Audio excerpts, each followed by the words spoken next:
Hello guys, welcome to my channel notes वाली, जहां आपको मिलेंगे नोट्स ही नोट्स। इस वीडियो में हम ख़त्म करने वाले हैं अपना chemical bonding and molecular structure chapter. और अगर आपने उसके पुराने 2 वीडियोस नहीं देखे हैं तो डिस्क्रिप्शन बॉक्स में आपको उनका लिंक मिल जाएगा। जैसा कि मैंने आपको बताया कि अब आपको नोट्स के साथ उनकी मिलेगी पीडीएफ भी, और पीडीएफ का लिंक भी आपको डिस्क्रिप्शन बॉक्स में मिल जाएगा। तो आइए शुरू करते हैं। इसके अंदर हम बात करने वाले हैं मॉलिक्यूलर ऑर्बिटल थ्योरी और हाइड्रोजन बॉन्डिंग की, क्योंकि ये थोड़ा डिफरेंट टॉपिक है तो हमने इसे सेपरेट वीडियो में कवर करने का सोचा है। देखिए, जो मॉलिक्यूलर ऑर्बिटल थ्योरी है ये डेवलप की एफ हुंड और आर एस मुलिकन नाम के 2 साइंटिस्ट ने। तो अब इसके कुछ सैलिएंट फीचर्स पढ़ते हैं और इससे आपको अपने आप पता लग जाएगा कि ये मॉलिक्यूलर ऑर्बिटल थ्योरी का बेसिस क्या है और ये कहना क्या चाहती है। मेनली ये यही कहती है कि जब भी कोई भी मॉलिक्यूल बनता है तो उसके अंदर जितने एटॉमिक ऑर्बिटल्स यूज़ होते हैं वो बॉन्डिंग के बाद वो एटॉमिक ऑर्बिटल नहीं रहते और वो मॉलिक्यूलर ऑर्बिटल बन जाते हैं। और मॉलिक्यूलर ऑर्बिटल 2 टाइप के होते हैं, बॉन्डिंग मॉलिक्यूलर ऑर्बिटल जिसे मैंने बीएमओ से रिप्रेजेंट किया है, और anti bonding molecular orbital ABMO से जो रिप्रेजेंट किए गए। जो एबीएमओ है उनकी जो स्टेबिलिटी होती है वो कम होती है और उनकी जो एनर्जी होती है वो बहुत हाई होती है, तो इसीलिए वो जनरली एग्जिस्ट नहीं करते। और जो बीएमओ होते हैं उनकी जो एनर्जी होती है वो लो होती है और स्टेबिलिटी ज़्यादा होती है, इसलिए वो नेचर में एग्जिस्ट करते हैं। अब जैसा कि हम एटॉमिक ऑर्बिटल्स का डुअल नेचर लेके चल रहे, तो यहाँ पे वेव फंक्शन से हम उनकी वेवलेंथ रिप्रेजेंट करते थे। तो यहाँ पे उसी से हमने formation of molecular orbitals explain किया है कि जब वेव्स कंस्ट्रक्टिवली इंटरफेयर करती हैं तो फिर वो एडिशन कॉम्बिनेशन बनते हैं, और जब वो डिस्ट्रक्टिवली इंटरफेयर करती हैं तो सब्ट्रैक्शन कॉम्बिनेशन बनता है। और एडिशन कॉम्बिनेशन से बनता है बॉन्डिंग मॉलिक्यूलर ऑर्बिटल और सब्ट्रैक्शन कॉम्बिनेशन से बनता है एंटी बॉन्डिंग मॉलिक्यूलर ऑर्बिटल। अब एंटी बॉन्डिंग और बॉन्डिंग मॉलिक्यूलर ऑर्बिटल के बीच में डिफरेंस आ जाता है एग्जाम में जनरली 3 या 2 मार्क्स में। तो आप वो देखिए, ये देखिए बॉन्डिंग मॉलिक्यूलर ऑर्बिटल के सारे फीचर्स हमने यहाँ दिए और नीचे ही एंटी बॉन्डिंग मॉलिक्यूलर ऑर्बिटल के आप देख सकते हैं इन्हें अच्छे से। अब आते हैं condition for combination of atomic orbitals. अब देखिए, लेकिन यहाँ पे एक डिफरेंस आता है। जैसे हम कहते थे कि बॉन्डिंग जो होती है, बॉन्डिंग होने के बाद जो नई चीज़ बनती थी हमारे पास, उसकी जो एनर्जी होती थी वो हमारे जो वो रिएक्टेंट्स होते थे उनसे कम होती थी। लेकिन ये थ्योरी कहती है कि जो बॉन्डिंग मॉलिक्यूलर ऑर्बिटल है और एंटी बॉन्डिंग मॉलिक्यूलर ऑर्बिटल है, उनकी जो टोटल एनर्जी का सम है, मतलब उनकी जो टोटल एनर्जी है वो उतनी ही है जितनी energy total energy combining atomic orbitals की थी। अब एटॉमिक ऑर्बिटल्स की कंडीशन देख लेते हैं कि वो सेम या फिर नियरली सेम एनर्जी के होने चाहिए, और वो बॉन्ड एक्सिस के अराउंड सिमेट्रिकल होने चाहिए, मतलब दोनों की एक्सिस सेम होनी चाहिए, और उनका जो ओवरलैप है वो मैक्सिमम एक्सटेंट तक होना चाहिए। अब फिर आता है मॉलिक्यूलर ऑर्बिटल के टाइप्स। 3 टाइप्स के होते हैं जनरली, सिग्मा, पाई और डेल्टा, बट यहाँ पर हम सिर्फ सिग्मा और पाई की बात करेंगे। जो सिग्मा मॉलिक्यूलर ऑर्बिटल होते हैं वो बॉन्ड एक्सिस के अराउंड सिमेट्रिकल होते हैं, मतलब वो जेड एक्सिस पे लाई करते हैं। और ये जो पाई मॉलिक्यूलर ऑर्बिटल होते हैं बॉन्ड एक्सिस के अराउंड सिमेट्रिकल नहीं होते, जैसे हमारे सिग्मा और पाई बॉन्ड्स थे। अब आया जो मॉलिक्यूलर ऑर्बिटल है वो सिर्फ एस और पी जेड ऑर्बिटल से ही मिल सकते हैं। और मैंने यहाँ पे 2pz इसलिए स्पेसिफाई की क्योंकि ये जो मॉलिक्यूलर ऑर्बिटल थ्योरी है ये सिर्फ 20 इलेक्ट्रॉन सिस्टम तक ही वैलिड है, वहीं तक काम करती है। उसके आगे इसका कोई हमें फार्मूला या डेरिवेशन नहीं दी गई है। और ये जो मॉलिक्यूलर ऑर्बिटल बनते हैं 2px और 2py ऑर्बिटल एटॉमिक ऑर्बिटल से, वो बनाते हैं पाई बॉन्ड्स, और उनसे मॉलिक्यूलर ऑर्बिटल बनते हैं पाई और पाई स्टार। जो 2pz और जो s एटॉमिक ऑर्बिटल्स मिलके मॉलिक्यूलर ऑर्बिटल बनाते हैं उन्हें हम सिग्मा और सिग्मा स्टार से रिप्रेजेंट करते हैं। अब मैंने यहाँ हेडिंग तो दे दिया energy level diagram for molecular orbital, but यहाँ पे हम एनर्जी लेवल डायग्राम बनाने नहीं वाले, हम यहाँ पे सिर्फ उसका एनर्जी का सीक्वेंस देखेंगे फॉर अदर मॉलिक्यूल्स। अब मैंने आपको बताया ये सिर्फ 20 इलेक्ट्रॉन सिस्टम तक काम करता है, तो 20 इलेक्ट्रॉन्स कहाँ तक हो जाएंगे, और ये सिर्फ डाई एटॉमिक और होमो एटॉमिक मॉलिक्यूल्स के लिए काम करता है। तो 20 इलेक्ट्रॉन्स हो जाएंगे Ne2 मॉलिक्यूल तक। Ne2 एक हाइपोथेटिकल मॉलिक्यूल है।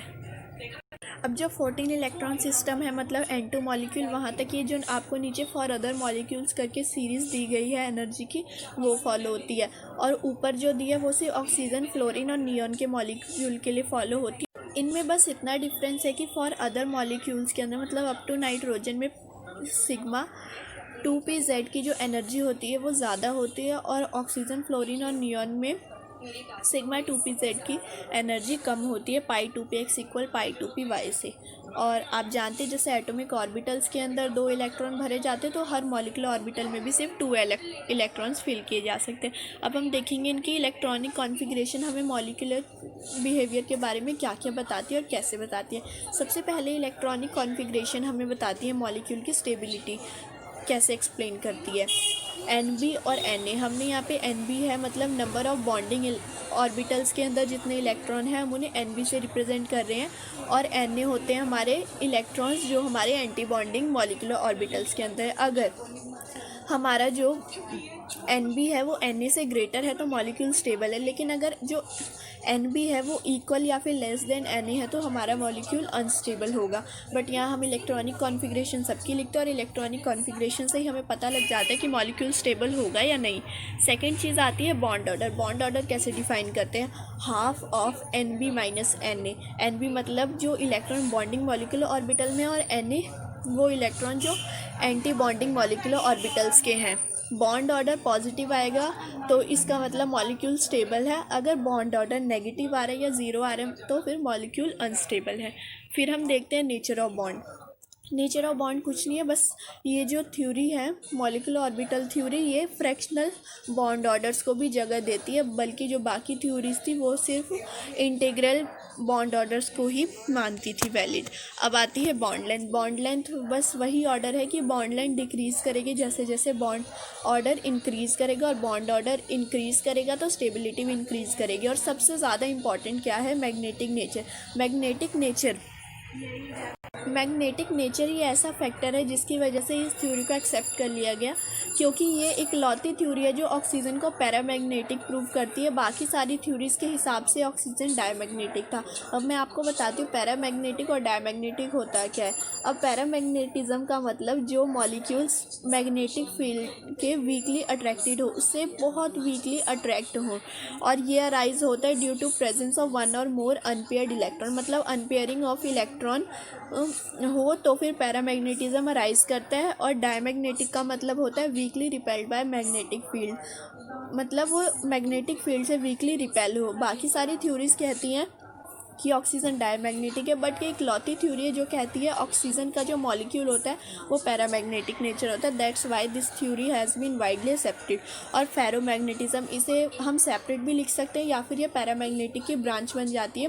Strongly attracted by magnetic field, जब बहुत सारे अनपेयर्ड इलेक्ट्रॉन्स हो हमारे पास तो एक्सट्रीम पैरामैग्नेटिज्म आ जाता है, उसे हम फेरोमैग्नेटिज्म कहते हैं। अब यहाँ कुछ मॉलिक्यूल्स की उस एनर्जी लेवल की सीरीज़ को फॉलो करते हुए यहाँ पे कुछ मॉलिक्यूल्स की जो इलेक्ट्रॉनिक कॉन्फ़िगरेशन लिखी है, कुछ क्या सारे ही मॉलिक्यूल्स की लिखी गई है, क्योंकि हम 20 इलेक्ट्रॉन सिस्टम तक फॉलो करते हैं और यहाँ सबकी दी है। जैसे H2 मॉलिक्यूल की देख लीजिए, सिग्मा 1s2। He2 मॉलिक्यूल की होगी sigma 1s2 sigma star 1s2।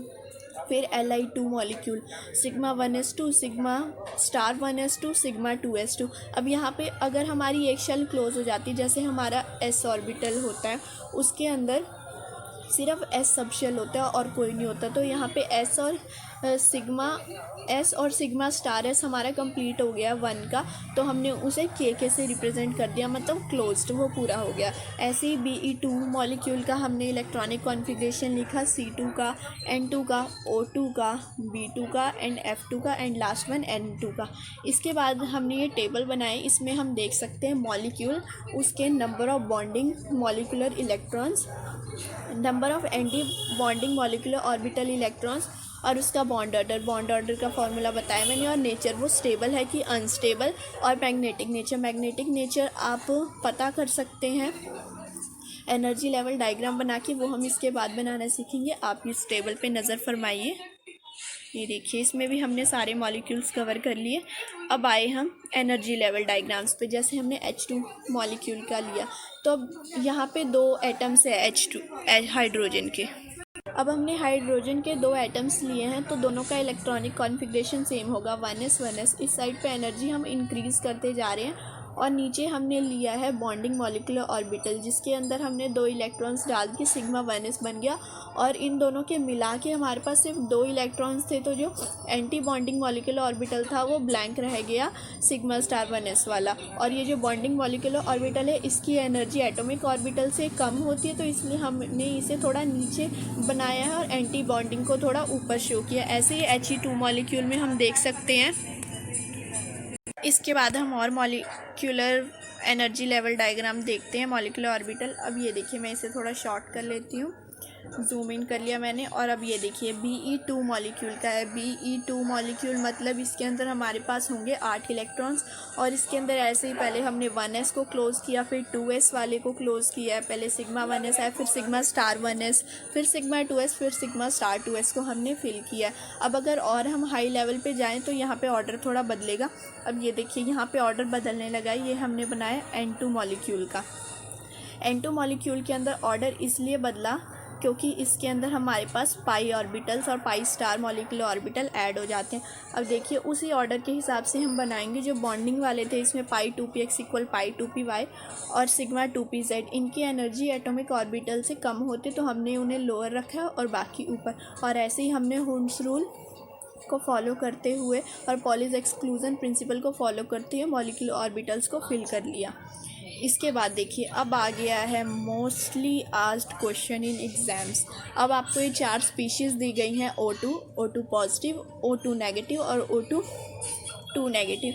आपको इन सब की स्टेबिलिटी बतानी है डिक्रीजिंग ऑर्डर में, और इनका मैग्नेटिक बिहेवियर बताना है। अब आपको बार बार एनर्जी लेवल डायग्राम बनाने की ज़रूरत नहीं पड़ेगी अगर आप किसी एक की इलेक्ट्रॉनिक कॉन्फ़िगरेशन लिख लें। अब आपको O2 की इलेक्ट्रॉनिक कॉन्फ़िगरेशन लिखनी आती है, वो आप लिख लीजिए, उसका बॉन्ड ऑर्डर निकाल लीजिए, क्योंकि bond order is directly proportional to stability. जैसे जैसे बॉन्ड ऑर्डर घटता है उतनी ज़्यादा स्टेबिलिटी बढ़ती है। तो फिर इसीलिए हमने ऑक्सीजन के मॉलिक्यूल का बॉन्ड ऑर्डर निकाला, वो आ गया 2। ऐसे ही हमने इलेक्ट्रॉनिक कॉन्फ़िगरेशन लिखी और बॉन्ड ऑर्डर निकाला O2 पॉजिटिव का, तो वो आ गया 2.5। इसका मतलब जो O2 पॉजिटिव है वो O2 से ज़्यादा स्टेबल है। फिर आया O2 नेगेटिव, इसका बॉन्ड ऑर्डर आया 1.5। फिर O2 नेगेटिव, उसका आया बॉन्ड ऑर्डर 1। तो इससे आप इनको डिक्रीजिंग स्टेबिलिटी में लगा लीजिए। और उसके बाद आता है नेचर। अब नेचर में देखिए, आपने इलेक्ट्रॉनिक कॉन्फ़िगरेशन लिखी, सबकी आप इलेक्ट्रॉनिक कॉन्फ़िगरेशन लिखिए। मैंने यहाँ सिर्फ एक की लिखी है, आप बाकी लिख के ट्राई कर सकते हैं। अब इनके अंदर अनपेयर्ड इलेक्ट्रॉन्स रह जाएंगे, लेकिन जो O2 नेगेटिव है उसके अंदर सब कुछ फुली फिल्ड हो जाएगा, मतलब सबकी पार्ट्स 2 आ जाएंगे। तो मतलब सभी मॉलिक्यूलर ऑर्बिटल्स फुली फिल्ड है, तो O2 नेगेटिव डायमैग्नेटिक होगा, बाकी सब पैरामैग्नेटिक। अब ये मत सोचिएगा कि ये सब वो एग्जिस्ट करते हैं कि नहीं, ये सब हाइपोथेटिकल थिंग्स चल रही हैं, क्योंकि Ni2 का मॉलिक्यूल भी हमने आज तक कहीं नहीं देखा या और कुछ। अब आ गया है चैप्टर का लास्ट टॉपिक, हाइड्रोजन बॉन्डिंग। खुश हो जाइए आप सब अब कि हमारा सबसे बड़ा चैप्टर ख़त्म होने जा रहा है, और यही बेसिस बनाते हैं हमारे आगे के कितने चैप्टर्स का। हाइड्रोजन बॉन्डिंग एक टाइप की स्पेशल टाइप की डाइपोल डाइपोल फोर्स है। जब डाइपोल डाइपोल फोर्स थोड़ी स्ट्रांग हो जाती है, ये स्ट्रांग टाइप है डाइपोल डाइपोल फोर्स की हाइड्रोजन बॉन्डिंग। अब मैंने डाइपोल डाइपोल फोर्स आपको बताई थी, जिन मॉलिक्यूल्स के अंदर पोलर मूवमेंट होता है, डाइपोल मोमेंट होता है, जो मॉलिक्यूल्स पोलर होते हैं उनके बीच में एक वीक फोर्स ऑफ अट्रैक्शन होती है, जिसे हम डाइपोल डाइपोल फोर्स बोलते हैं। और जब वो थोड़ी स्ट्रांग हो जाती है उसे हाइड्रोजन बॉन्डिंग कहा जाता है, उसका स्पेशल केस है। तो hydrogen bonding force of attraction है एक हाइड्रोजन एटम के बीच की और most electronegative atom of other या फिर सेम मॉलिक्यूल। अब इसको हम डिफ्रेंशिएट करेंगे। और मोस्ट इलेक्ट्रोनेगेटिव एटम्स हमारे पास है कौन से? हमारे पास मेनली 4 ही हैं। सबसे ज़्यादा electronegative fluorine, then oxygen, then chlorine and then nitrogen. अब देखिए हमने यहाँ पे HF का एग्जाम्पल लेके हाइड्रोजन बॉन्डिंग एक्सप्लेन की है। तो इसके अंदर जो HF के बीच में जो बॉन्ड है, फ्लोरीन ज़्यादा इलेक्ट्रोनेगेटिव है हाइड्रोजन, तो उसके ऊपर पार्शियली नेगेटिव चार्ज आता है। क्यों? क्योंकि जो वो इलेक्ट्रॉन पेयर को है वो अपनी तरफ ज़्यादा अट्रैक्ट करते हैं, तो उसके ऊपर पार्शियली नेगेटिव चार्ज आ गया, जिसे हम डेल नेगेटिव बोलते हैं। और हाइड्रोजन के ऊपर पार्शियली पॉजिटिव। ऐसे ही बाकी HF मॉलिक्यूल्स के साथ भी होगा। तो फिर ये जो फ्लोरीन एटम है ये थोड़ा सा नेगेटिवली चार्ज है, और ये जो हाइड्रोजन थोड़ा सा पॉजिटिवली चार्ज है। इन दोनों के बीच में आ जाती है एक वीक फोर्स ऑफ अट्रैक्शन, और यही कहलाती है हाइड्रोजन बॉन्डिंग। ऐसे ही किसी भी सैंपल में बहुत सारे मॉलिक्यूल्स के बीच में ये फोर्स ऑपरेट कर सकती है। अब इसकी दो टाइप्स होती है, एक होती है इंटरमॉलिक्यूलर हाइड्रोजन बॉन्डिंग और दूसरी होती है इंट्रामॉलिक्यूलर हाइड्रोजन बॉन्डिंग। जब इंटरमॉलिक्यूलर हाइड्रोजन बॉन्डिंग दो डिफरेंट मॉलिक्यूल्स के बीच में हो, मतलब मेरे पास एक H2 है, दूसरा H2O है, एक HF है, साथ में H2O है, तो उनके बीच में हम जैसे यहाँ पे हमने दो एग्जाम्पल लिए, एक HCl के साथ H2O का और एक C2H5OH मतलब इथेनॉल के साथ H2O का। इसमें आप देख सकते हैं हमने चार्जेस को कैसे अरेंज किया है, और ये जो HF है ये भी इंटरमॉलिक्यूलर हाइड्रोजन बॉन्डिंग का ही एग्जाम्पल है।